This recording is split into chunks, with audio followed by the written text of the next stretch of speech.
लाई गट्टा भेजा माई आई गई खिचड़िया।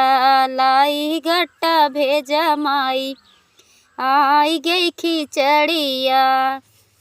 धन दौलत माई कम नाही बाटे। धन दौलत माई कम नाही बाटे।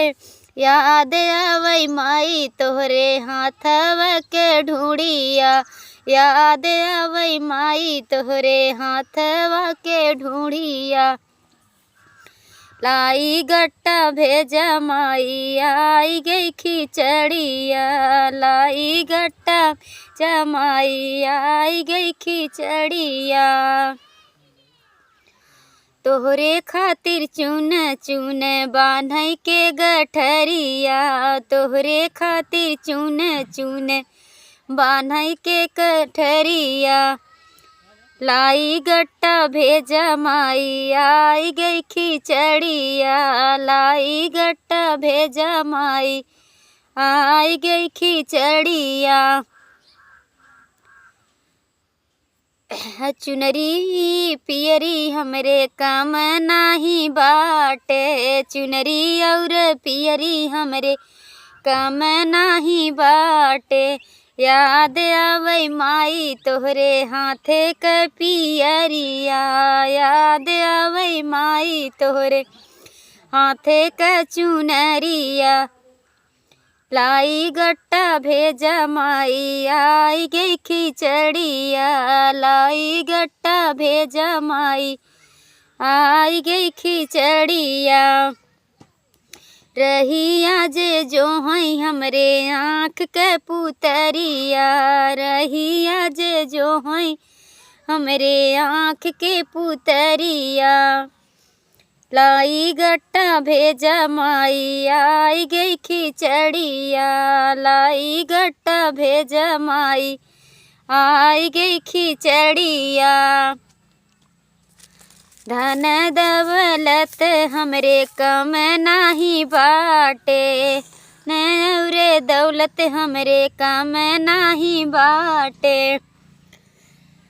लड़ी का परानी हमरे घर सब बाटे। लड़ी का परानी हमरे सब केहू बाटे।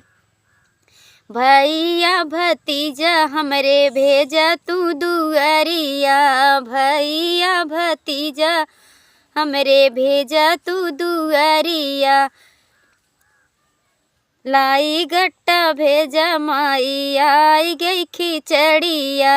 लाई गट्टा भेजा माई आई गई खिचड़िया। रहिया जे जो हई हमरे आँख के पुतरिया। लाई गट्टा भेजा माई आई गई खिचड़िया। धन दौलत हमरे कम नाही बाटे। धन दौलत हमरे कम नाही बाटे। याद आवै माई तोहरे हाथे क टरिया। याद आवै माई तोहरे हाथे क तिलौआ। लाई गट्टा भेजा माई आई गई खिचड़िया। लाई गट्टा भेजा माई आई गई खिचड़िया। तो बहुत ही प्यारा गीत है, आप लोग ज़रूर सुने खिचड़ी का। मेरे चैनल पे आप सभी का स्वागत है। अगर ये गीत अच्छा लगे तो आप लोग कमेंट में ज़रूर बताएं।